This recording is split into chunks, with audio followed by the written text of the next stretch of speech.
Deus é bom. Irmão, Mateus capítulo de número 4, Deus ele sabe, irmão. Esse texto ele tem falado muito comigo durante esses dias. Não repara não, estou um pouco quebrado, como diz o pastor Daniel, ele está quebradinho. Caí de bicicleta esses dias. Estou com a cara toda ralada, braço ralado. Mas Deus é bom, irmão. Satanás ele falou, vou derrubar ele. Não é que ele conseguiu me derrubar, só que eu levantei, pastor. Glória a Deus, estou feliz com Jesus. Primeiramente, poder, depois de 30 dias de férias, de um mês de férias, sem pregar, tá com saudade já. Estou feliz com Deus. Voltei, pastor. Voltei de férias, estou alegre. Também feliz que está ali uma das maiores pregadoras que eu já conheci, Maiara Mendes. Isso, está ali. Eu ainda vou ver você pregando aqui, tá? Eu já vi. Já viu? Então eu tenho que ver. É a segunda vez. Tá ali duas maiores pregadoras, Maiara Emílio e Maiara Mendes. Tá? Obrigado. Cara, a presença de vocês aqui me alegra. Só que me constrange porque eu que sou o pregador hoje. Aí vai ficar um pouquinho estreito. Vai ficar estreito, mas dá glória, tá, Mara?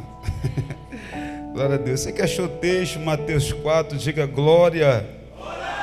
Versículo de número 12, está escrito assim: quando Jesus ouviu que João tinha sido preso, voltou para a Galiléia. Saindo de Nazaré, foi viver em Cafarnaum, que ficava junto ao mar, na região de Zebulon e de Naftali, para cumprir o que fora dito pelo profeta Isaías: terra de Zebulon e terra de Naftali, caminho do mar, além do Jordão, Galileia dos gentios. Viu uma grande luz sobre os que viviam na terra da sombra da morte, e raiou uma luz. Daí em diante Jesus começou a pregar: arrependam-se, pois o reino dos céus está próximo. E andando à beira do mar da Galileia, viu dois discípulos, viu dois irmãos, Simão, chamado Pedro, e seu irmão André. Eles estavam lançando as redes ao mar, porque eram pescadores. Disse-lhe Jesus: sigam-me, e eu vos farei pescadores de homens. No mesmo instante, eles deixaram as suas redes e o seguiram.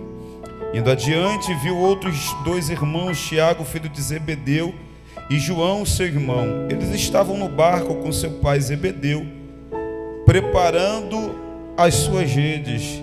Jesus os chamou, e eles, deixando imediatamente o seu pai, o barco, e o seguiu. E você diz amém? Você está glorificando a Deus? Pastor Daniel, missionária Isabela, me ajuda aqui rapidinho. Eu preciso. Eu já estava com saudade disso, gente. Estava com saudade. Eu não vou perder a oportunidade, não sei quando vai vir mais. Glória a Deus. Eu sei que a voz não está boa, só que nós iremos entoar uma canção. Deixa eu ver a hora. Terminar no tempo. Glória a Deus. Glória a Deus. Você tem força para adorar a Deus aí? Tem força mesmo? Ah, irmão, se for para adorar sem força, nem adora. Mas se tiver força, você vai olhar para esse crente que está do teu lado e você vai dizer para ele: nenhum laço. Não, ele não ouviu, digo, nenhum laço preparado contra a tua casa, contra a tua família, irá prosperar. Ele não deu glória, por isso que ele não creu. Diga: nenhum laço preparado contra a tua casa, contra a tua família, irá prosperar. E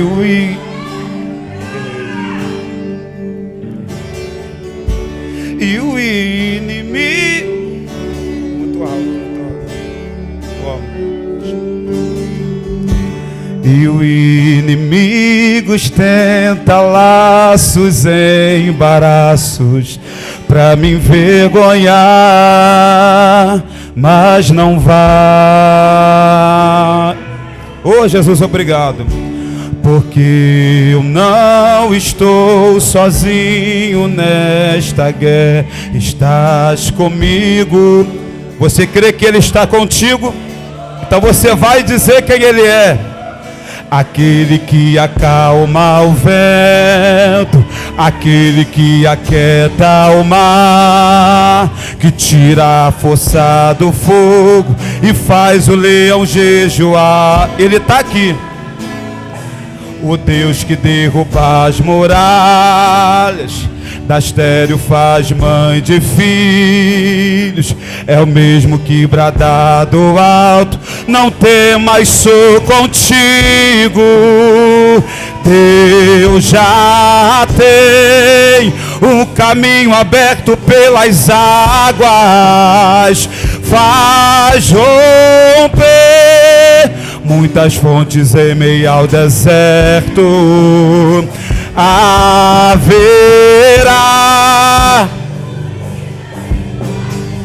Isso, canta. Ouça a voz, Deus te dá escape e livramento. Você pode levantar as suas mãos e adorar. E o inimigo tenta laços em embaraço, e pra me envergonhar, como os jovens fizeram, se coloca de pé aí, vai. Oh, porque eu não estou. Você não está sozinho nesta guerra. A tua casa não está sozinha nesta guerra. O braço forte do Senhor está contigo. Aquele que acalma o vento, aquele que aquieta o mar.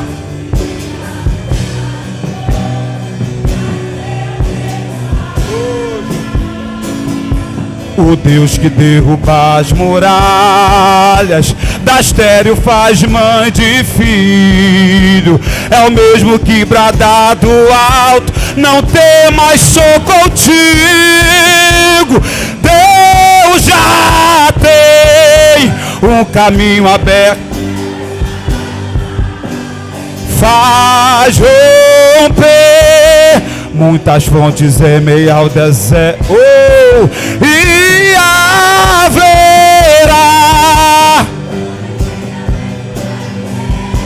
Ele está aqui. Ouça a voz, Deus te dá escape. Mais uma vez, Deus já tem. E Deus já tem um caminho faz romper muitas fontes em meio ao deserto. E haverá. Ouça a voz, Deus te dá escape e livramento. Você crê que tem escape e livramento para a tua casa? Você crê que tem escape e livramento para a tua família? Você crê nesta noite que nenhuma armadilha que Satanás preparar contra a tua família vai prevalecer? Então você vai levantar as suas mãos, você vai abrir a tua boca e você vai liberar o melhor glória, você vai liberar o melhor aleluia, porque remandará serga. O Deus que eu sirvo me trouxe aqui para dizer que no poder da adoração da igreja o laço será cortado. Abre a boca, abre a boca, abre a boca, abre a boca, abre a boca. Aumenta o volume, aumenta o volume, porque enquanto estamos adorando aqui, uma guerra está acontecendo no campo espiritual. Olha o que o diabo está dizendo: eu vou matar, eu vou destruir, eu vou acabar. Mas o Senhor me trouxe aqui para dizer que para isso se manifestou o Filho de Deus. Oh, abre a boca, abre a boca. Acabou de descer uma nuvem aqui, acabou de descer uma nuvem aqui. Essa nuvem de glória, quem está disposto a se envolver, abre a boca, abre a boca, abre a boca.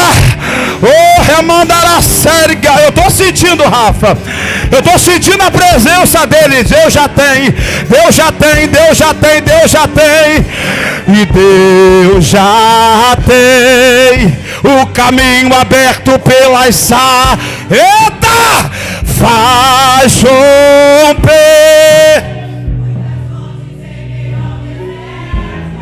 e haverá.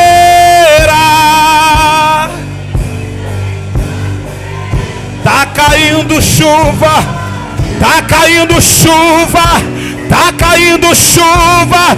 Deus já tem, Deus o caminho.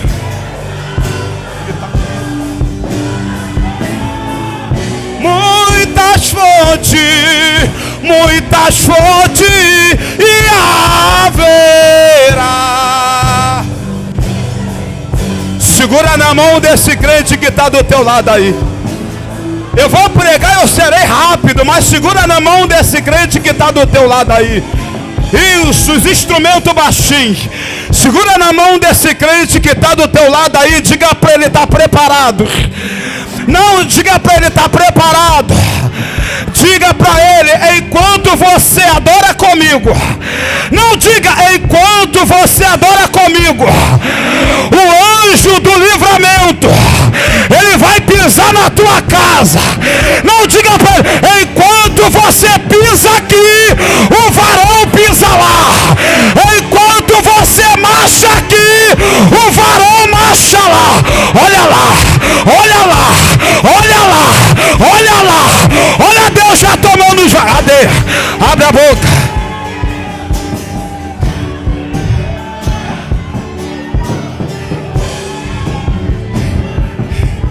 Isso aqui é culto de adoração, meu filho. Isso aqui é só para quem vem se envolver. Abre a boca. Eu vou descer. Eu vou descer. Porque eu aprendi que crente pentecostal, ele incentiva outros. Abre a boca. Abre a boca. Abre a boca. Abre a boca. Vai adorar, ou Satanás vai destruir tua casa. É agora. Corta o laço. Corta o laço. Corta o laço. Corta o laço. Corta o laço. Corta o laço. Corta o laço. Corta o laço. Corta o laço. Corta o laço. Corta.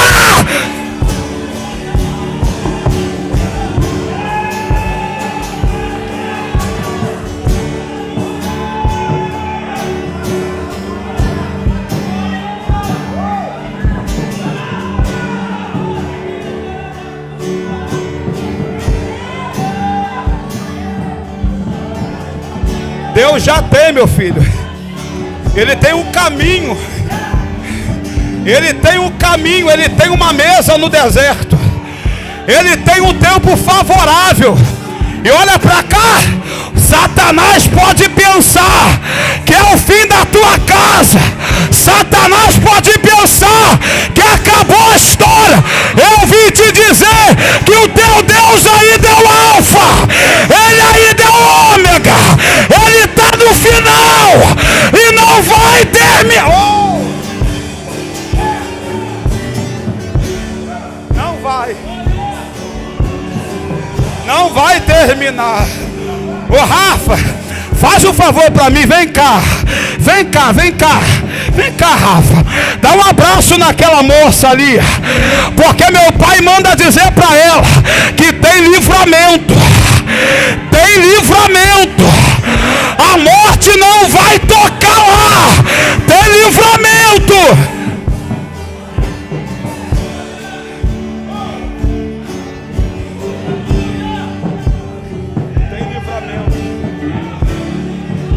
Aqui tem livramento, tem livramento, tem livramento. Vem cá, pastora, coloca a mão na cabeça da serva do Senhor, porque a mesma profecia para aquela moça é para ela. Tem livramento. Ah, se todos pudessem entender o que papai está fazendo aqui. Ah, se todos pudessem entender o que ele está fazendo. Quem é espiritual discerne tudo. Quem é espiritual discerne tudo, e de nada é discernido. Eu vim aqui, meu filho, para te dizer: se tu é espiritual, abre os teus olhos, porque tu vai ver varão com espada na mão. Oh, reminance erga.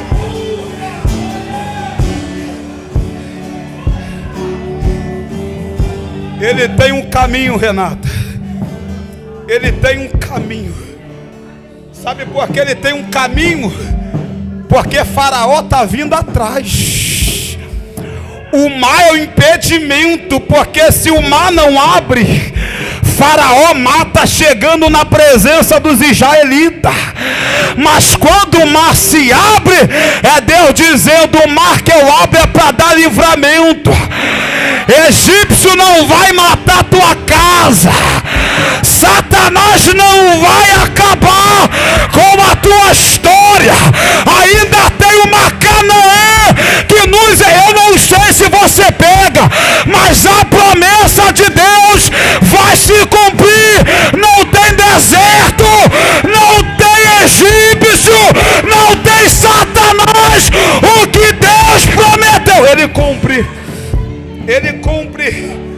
Ele cumpre. Se assenta glorificando a Deus. Ah, meu Deus do céu, eu estava com saudade disso. É me andecerga nubre terminance erga nubre afá. Oh, Jesus, se você pudesse entender o que Deus fez aqui,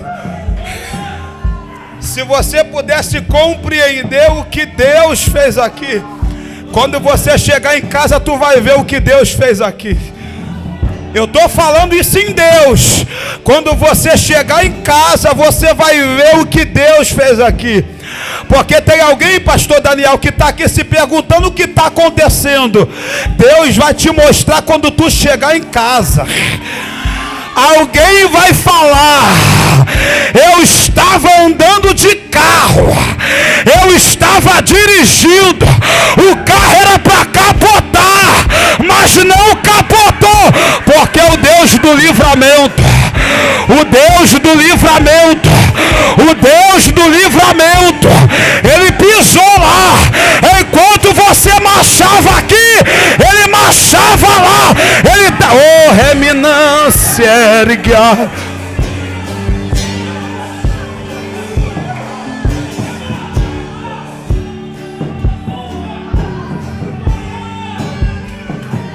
Segura, vamos ouvir a palavra. Meus irmãos, olha para cá. Eu vou terminar no horário, eu prometo. Esse texto ora lido é um texto que dá início ao ministério terreno de Jesus. O capítulo de número 4, Jesus passa pelas águas batismais. João Batista batiza Jesus. Depois o próprio foi conduzido pelo Espírito ao deserto para ser tentado pelo diabo. Percebe que quem conduz Jesus para o deserto é o Espírito, não é Jesus que é conduzido por si mesmo. Eu disse uma vez, eu preciso repetir: existe deserto que não é o Espírito que conduz, mas o deserto vem até a gente. Diferente do deserto que Jesus conduz, é o deserto que vem até a gente. Juízes capítulo de número 6, a partir do versículo de número 11, não me falha a memória. Eu tenho um pouco de memória um pouco esquecida, mas se não me falha a memória é isso. O povo de Israel está no monte clamando, e o clamor de Israel é para que Deus desse livramento para Israel. Por que Israel quer livramento? Porque o texto diz que os medianitas e os povos do Oriente estavam vindo contra Israel para saquear tudo aquilo que Israel plantava. É bem verdade, gente, que os povos do Oriente são os povos que habitavam no deserto. Percebe que não é Deus conduzindo Israel para o deserto, mas o deserto vindo até Israel. A diferença está aqui porque Jesus é conduzido na obediência, mas Israel atrai ao deserto na desobediência. A desobediência atrai deserto, mas a obediência te leva para o deserto. Até porque o deserto é preparação de discípulo ou de alguém que foi chamado por Deus para um propósito. É bem verdade que Jesus foi conduzido para o deserto porque ele tinha um propósito. E o propósito está aqui no capítulo de número 4. Uma profecia dita lá em Isaías capítulo de número 11, não me falha a memória. Quando Jesus pisou, na verdade, quando Jesus terminou a tentação, o texto diz que ele ouviu dizer que João Batista, agora seu primo, ele foi preso, gente. O texto diz que ele volta para Galileia, sai de Nazaré, ele agora vai pisar nos termos de Naftali e Zebulon, o texto que a gente lembra ali. Quando Jesus pisa nesse ambiente, é uma profecia lá em Isaías capítulo 11, ela começa no capítulo 6, 7, 11, 12, porque Jesus tinha uma necessidade de pisar nesse termo, até porque Galileia, ela é governada, ou na verdade não é nem governada, ela é atrelada ao povo do Reino Norte, que é o povo de Israel, porque no tempo antigo, uma guerra entre irmãos, eles vão guerrear, eles vão se degladiar entre si, uma família que era unida, uma família que era estabelecida na terra onde Deus plantou, uma família que desde o tempo do Egito, eles clamavam unidos, gente. Prova disso que quando Deus chamou Moisés no monte, ele disse assim: eu tenho ouvido a aflição do meu povo, um povo que clamava. É um povo que está unido dentro de um Egito, sofrendo aflições, mas mesmo assim tem unidade e clamor. É uma família unida. Israel é um povo unido.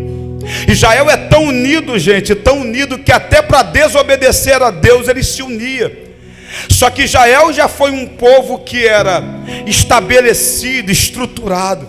Israel passou 40 anos de deserto, mas ali eles unidos, fortalecidos. Israel passou por tantas dificuldades, mas sempre unido, era uma família unida. Só que quando Deus decidiu entregar uma terra na mão deles, a Bíblia diz que Deus levanta Saul para governar esse povo, para reinar esse povo. Saul desobedece a Deus, Deus levanta Davi segundo o seu coração. Só que a Bíblia diz, gente, que passados-se alguns anos, Davi, antes da sua morte, ele vai levantar o seu filho chamado Salomão para governar, para reinar no seu lugar. O reinado de Salomão foi muito próspero, até porque Salomão era um homem de sacrifício e adoração, era um homem que adorava a Deus.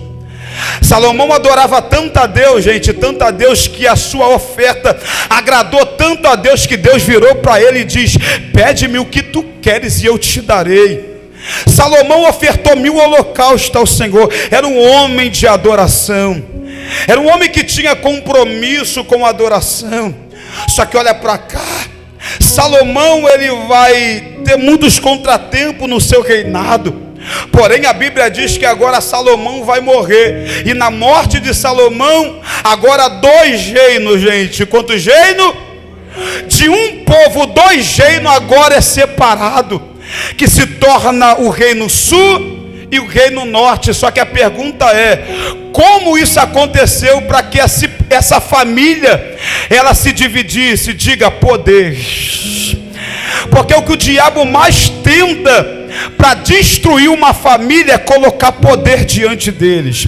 Eu não sei se você lembra, mas você viu como que a serpente conseguiu convencer Eva? Ela disse assim: no dia que tu comer, tu será como Deus. A serpente está oferecendo tanto poder para Eva, que fez com que essa visão de Eva para o poder que a serpente apresentou, fizesse uma família ficar desunida. Porque quer ver o diabo quebrar uma família? É colocar poder diante dela. Só que o céu me trouxe aqui com uma palavra, e sabe qual é a palavra? Para quem é revestido de Deus, poder da terra não quebra quem é unido. Eu não sei se você vale um glória. Eu vou para a Bíblia para ver se isso melhora, porque no próprio texto de Mateus 4, na tentação, olha Satanás se apresentando a Jesus, e o que ele apresenta? Se tu se prostares a mim e me adorar, todo esse reino eu te darei. Só que olha quem é revestido de Deus e não se ilude com o poder da terra. Satanás, somente a Deus eu adoro, e somente a Ele eu sirvo. Sabe por que o céu nos trouxe aqui para dizer? Para vencer as apresentações do diabo, chamado poder na nossa vida, eu preciso me revestir de Deus. Aí eu não sei se você pega de novo, mas eu vou melhorar. O diabo só quebra para quem é vazio de Deus. O diabo só destrói quem é vazio de Deus. Mas um crente que é revestido de Deus, o diabo pode apresentar poder. Ele diz: o único poder que eu quero é o poder do Espírito Santo de Deus. Carra na mão de alguém que está do teu lado, saculeja ele. Ele está dormindo, eu sei, mas dá uma balançada nele até ele ficar com raiva. Se ficar com raiva, joga na conta da pastora, na conta do pastor, joga na do pregador não, mas diga para ele, diga para ela: poder do Espírito aniquila todo o poder da terra. Não, diga para ele: poder do Espírito aniquila todo o poder da terra. O poder da terra não me vence, porque eu sou revestido de Deus. Então, gente, esse povo de Israel, eles se iludiram com o poder. E o problema está aqui, gente. Quer conhecer alguém? Dá poder para ele. Quer conhecer alguém, saber quem é ele? Dá autoridade para ele. Porque se ele não tiver um caráter formado em Deus, o poder vai levar ele por viés que vai levar ele à morte. Então esses dois irmãos, essa família que se dividiram por causa de poder. Só que é verdade, gente, que eles estão tão preocupados com o poder, que para tomar o reino um do outro, eles fazem aliança com os inimigos. A primeira aliança Israel faz com o rei da Síria. Esse rei da Síria se aliancia com Israel contra Judá. Só que o texto diz que, capítulo 11, Deus levanta o profeta Isaías e diz para o rei Acaz: não temais a eles, porque dentro de 65 anos Efraim não existirá mais como povo. Porque quem se levanta com quem Deus constituiu acaba perdendo uma história. Eu não sei se você pega, mas quem quer destruir a história que Deus construiu na vida do outro, acaba não criando a sua própria história. A Síria se levanta e olha para cá. Só que eu fiquei com tanta raiva, pastor Ricardo, do rei Acaz. Quando eu comecei a ler lá em Crônicas, Reis e Isaías, eu fiquei com tanta raiva desse camarada, que ele ouviu a palavra de Deus. Deus disse que eles não iriam fazer o que falaram. Deus disse que nada iria acontecer. Só que de vez eles acreditar na palavra de Deus, ele vai se filiar com o rei da Assíria. É Síria e Assíria. Aí Deus se indigna. Aí Deus se revolta. Porque quer ver uma coisa, irmão? Alguém pode se levantar contra você, mas é você que não pode se levantar contra eles. Você pode olhar para alguém que está do teu lado e diga para ele: podem falar de você, pode se levantar contra você, pode fazer aliança para tentar te matar, mas é você que não pode fazer. Porque quem sabe quem é não precisa provar nada para ninguém. A Bíblia diz que Deus agora vai se indignar. E olha para cá, gente. O rei Acaz, além também de fazer aliança com a Síria, ele começa a adorar outros deuses. Olha como a família agora vai ser destruída. Já quebrou uma família que era unida, agora quebrou a outra família, quebrou a outra. Por quê? Porque não confiaram em Deus. E a falta de confiança, presbítero Ricardo, em Deus, é que faz a nossa família se perder. É que faz a nossa família se acabar. A Bíblia diz que Deus entregou o rei Acaz na mão dos seus irmãos e na mão da Síria. Só que o texto diz que quando eles estão levando o povo de Judá para dentro da sua cidade, o texto diz que quando eles chegaram, se não me falha a memória, em Samaria, Deus visitou esse povo, os anciões da cidade, os homens de influência dentro da cidade, e disse para eles: não toca nesse povo, e manda eles voltar para a sua terra, porque eles são seus irmãos. Porque quer ver uma coisa que Deus se indigna, gente? É irmão brigando contra irmão, é irmão falando mal de irmão, é irmão ferindo irmão, é irmão degrinindo a imagem do irmão só para se promover. O céu te trouxe aqui para te dizer: ainda dá tempo de se arrepender. Aí eu estou sentindo Deus aqui. Enquanto Deus não sentencia a oportunidade, agora se arrependa. Se arrependa. Porque independente, gente, entenda isso, não é sobre ele, é sobre quem está usando ele.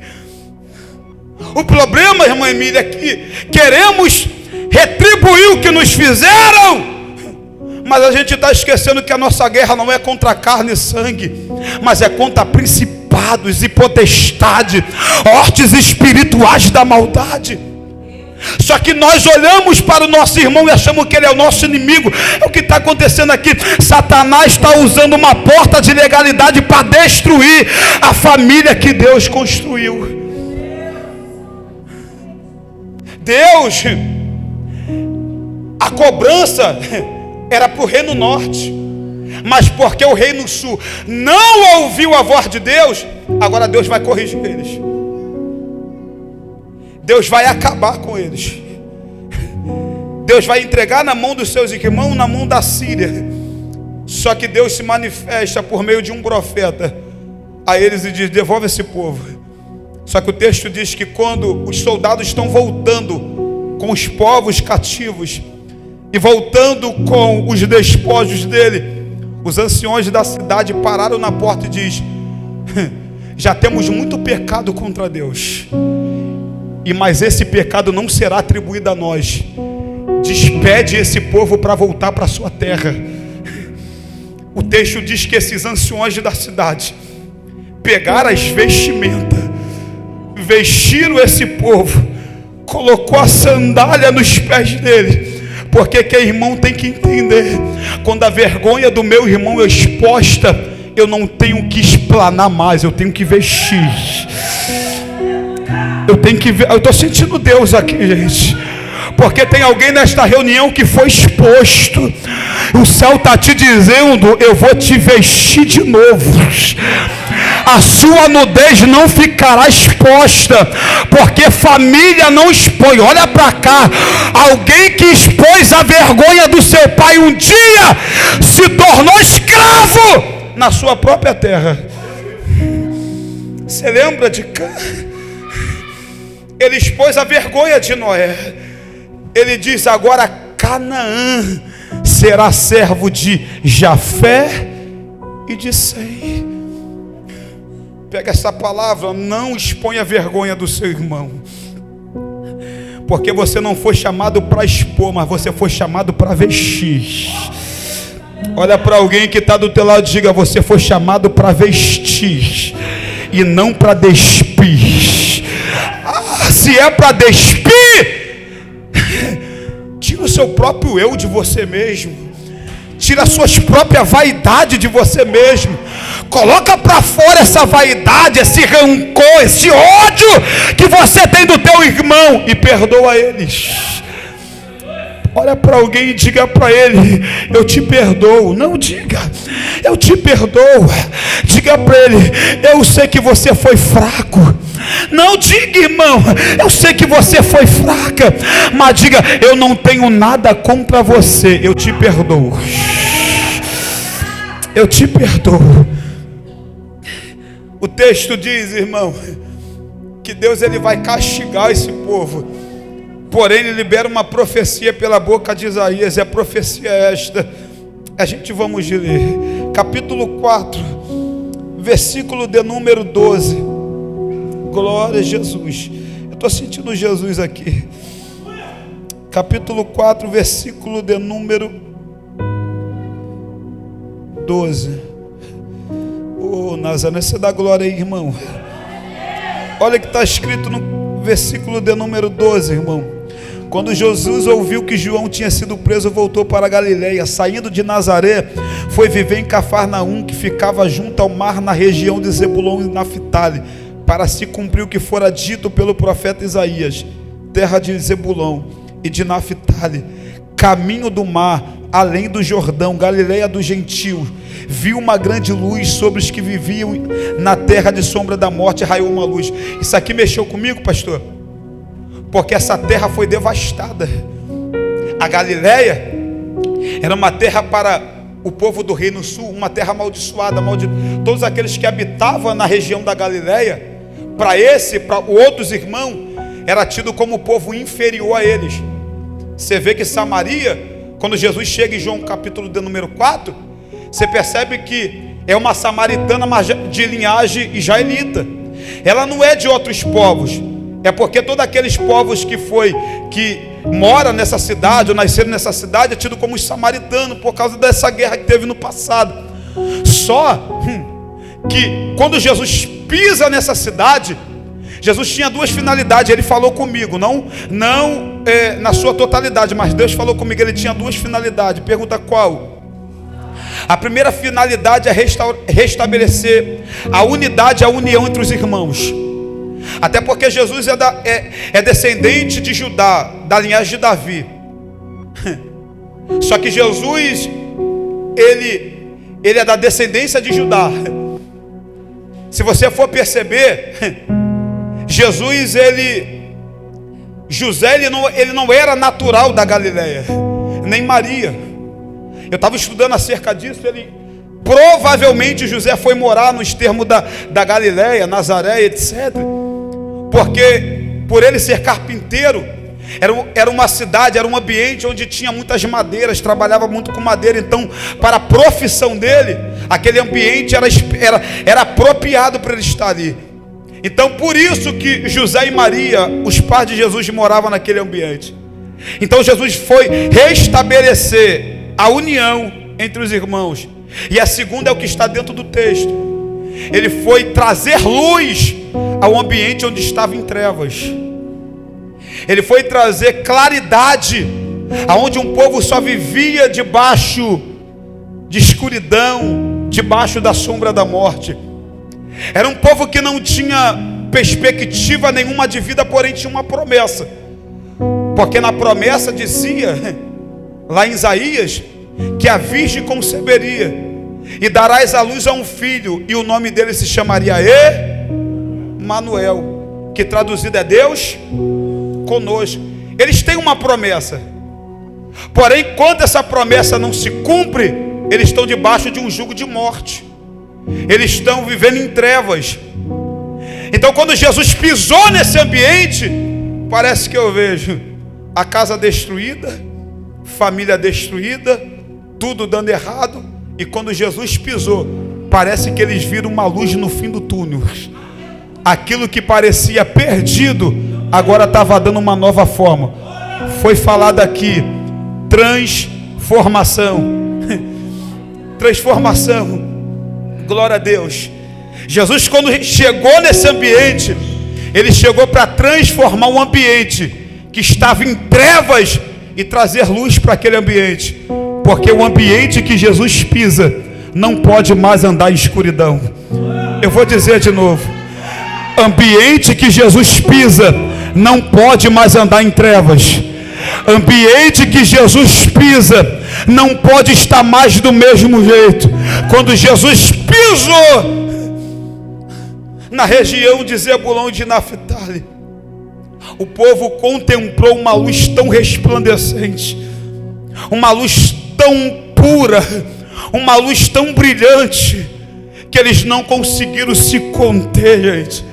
A Bíblia diz que nesse ambiente Jesus era tão poderoso, que eles levavam os enfermos daquela cidade até Jesus, e todos eram curados. Esse ambiente era tão poderoso, Jesus era tão poderoso nesse ambiente, gente, que ele passando à margem do mar da Galileia, ele viu dois irmãos, Simão chamado Pedro e André seu irmão. Olha a palavra de Jesus para ele: vem, me segue, porque eu vos farei pescadores de homens. Gente, isso mexe comigo. Pedro não conhece Jesus, Pedro não sabe quem é Jesus, mas a palavra que ele carregava era tão poderosa que Pedro está dizendo: eu não sei quem ele é, mas a palavra que ele fala, ela convence o meu coração. Eu vou deixar barco, eu vou deixar rede e vou seguir esse Jesus, porque a palavra que ele carrega é poderosa para transformar a minha vida. E é esse Jesus que eu vim pregar, que ele carrega uma palavra, que quando ele libera esta palavra, estou sentindo Deus aqui, o ambiente que está quebrado, esse ambiente tem que ser transformado. Eu estou pregando para você, gente, que diz que Jesus pisou na tua vida, mas a tua vida ainda não foi transformada. Ele nunca pisou lá. Ele nunca pisou lá. Eu estou pregando para você que diz que tem Jesus na vida e a vida é a mesma. Ele nunca pisou lá.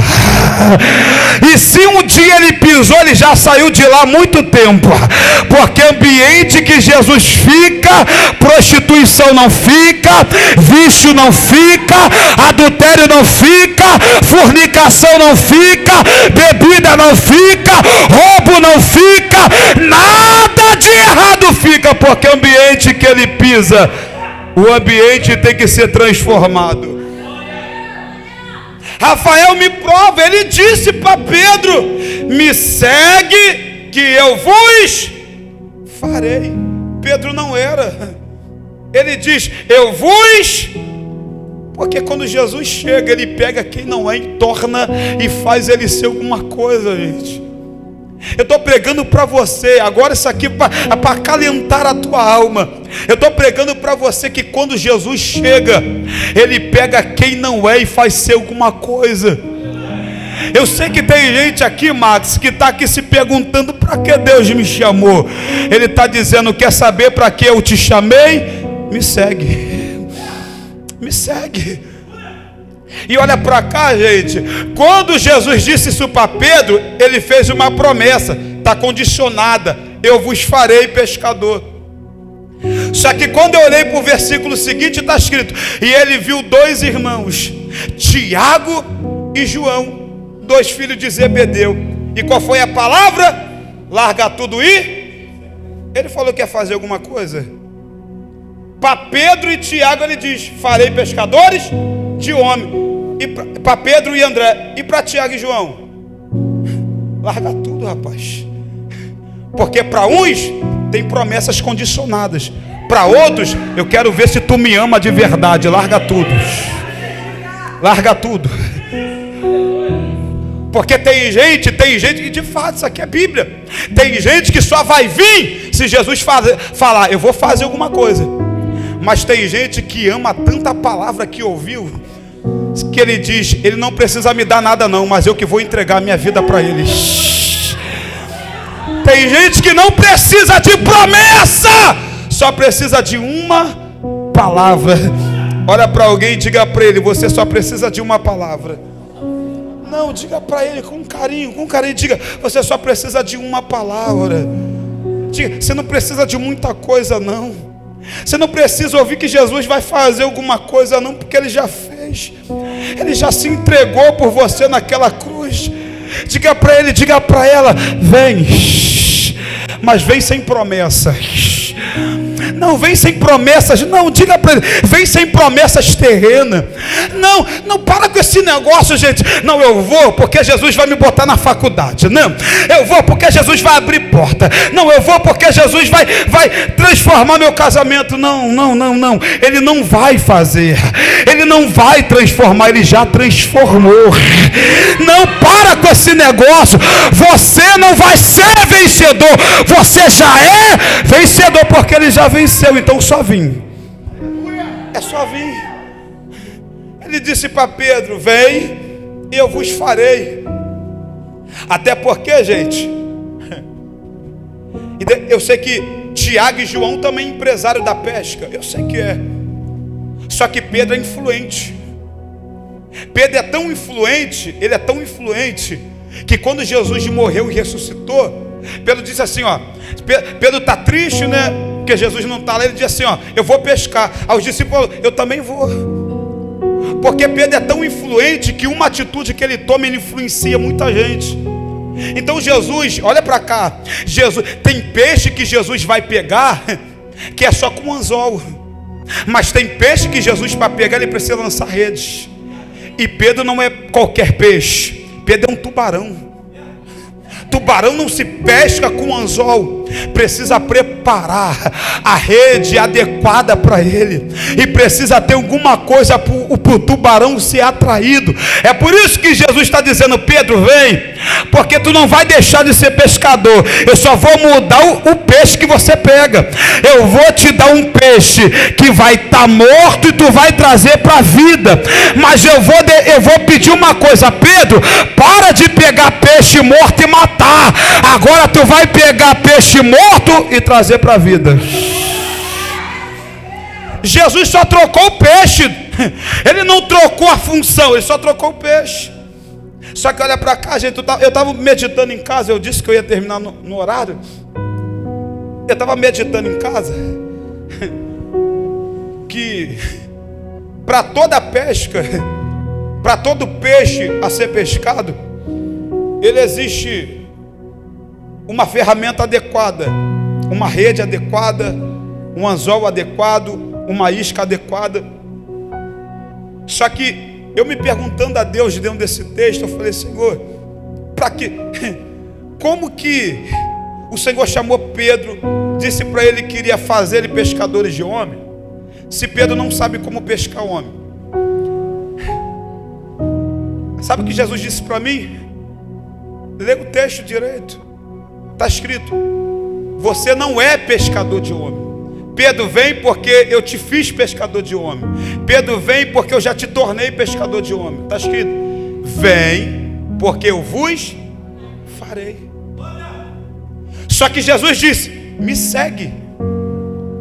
Jesus aqui está escolhendo os discípulos ainda, preparando os discípulos, gente.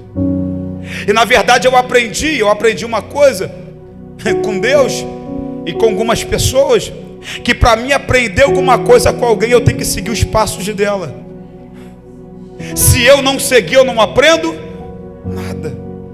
É por isso que em Provérbio diz: instruir o menino no caminho. Não é o caminho, é andando e dizendo: faça isso, eu também faço. Faça isso, eu também faço. Faça isso, eu também faço. Jesus, na última ceia, pastor Reginaldo, ele sentou com os seus discípulos e disse assim, ó: traga até mim uma bacia com água. O discípulo trouxe a bacia com água. Aí o texto diz assim, que quando eles trouxeram, Jesus disse assim: coloca os pés aqui. Pedro olhou e disse: não, Senhor, é eu que tenho que lavar. O Senhor não. O Senhor, ele disse: Pedro, se eu não te lavar agora, tu não tem parte comigo. Quando Pedro aceitou a proposta, Jesus disse assim, ó: o que eu faço por vocês hoje, amanhã vocês vão fazer um pelos outros. Eu não sei se você pegou o que eu liberei, mas eu vou dizer de novo. Jesus olhou para os discípulos e disse: o que eu faço hoje, amanhã vocês farão uns. Mas precisou Jesus fazer primeiro, porque palavras não ensinam. Eu estou sentindo Deus aqui. Palavras não ensinam, mas posicionamento, prática ensina mais do que as suas palavras. Cata a mão de alguém que está do lado, diga para ele: sabe por que Jesus vai te fazer? Não, diga para ele: sabe por que Jesus vai te fazer? Agora você vai responder para ele: porque Jesus, antes de falar, ele fez primeiro. Ele ensinou os discípulos a ser pescadores de homens, fazendo. Uma certa vez Jesus entrando numa cidade, lá em Cafarnaum, uma mulher ouviu que Jesus haveria de passar naquele lugar. Jesus tem suas estratégias, eu estou sentindo ele aqui. Uma mulher ouviu, Renata, que Jesus haveria de passar naquele lugar. Ela colocou no seu coração: se eu tão somente tocar na orla da sua vestimenta, eu serei curada. Jesus é tocado pelaquela mulher, e os discípulos não entendem quando Jesus disse para ele: ô pastor Daniel, alguém me tocou. Olha a resposta dos discípulos: a multidão te aperta e tu diz que alguém te tocou, mestre. Tem um monte de gente te apertando. Sabe o que Jesus está dizendo? Vocês não aprenderam nada ainda, porque quem me tocou, tocou de uma forma diferente. Gente, olha para cá, olha para cá. Eu disse para você que tem ensinamento que são melhores do que? Tem posicionamento que são melhores do que? Palavras. Sabe como Jesus ganhou aquele peixe? Não foi falando, mas foi permitindo ser tocado. Ah, gente, olha para cá, olha para cá. Quer ensinar alguém? Atraia pessoas até vocês. Quer ensinar alguém a fazer o certo? Atraia pessoas até você. Quer ensinar alguém a andar no caminho certo? Atraia pessoas até você. Porque quem não tem espírito de atrair, ainda não a conheceu o Deus da atração. Porque quando ele te atraiu, ele estava dizendo: eu estou te dando um espírito que por onde você passar, você vai atrair pessoas. Parece que eu vejo, segundo Reis 4, alguém está passando, descendo do monte, depois de uma noite inteira de oração, passando, alguém diz para o teu marido: eu tenho observado que este que passa por nós é um santo, homem de Deus. Atraia pessoas para ensinar outras. Você pode olhar para alguém e diga para ele: se tu não está atraindo ninguém, diga: ainda te falta uma coisa. Ai, ai, ai, se coloca de pé.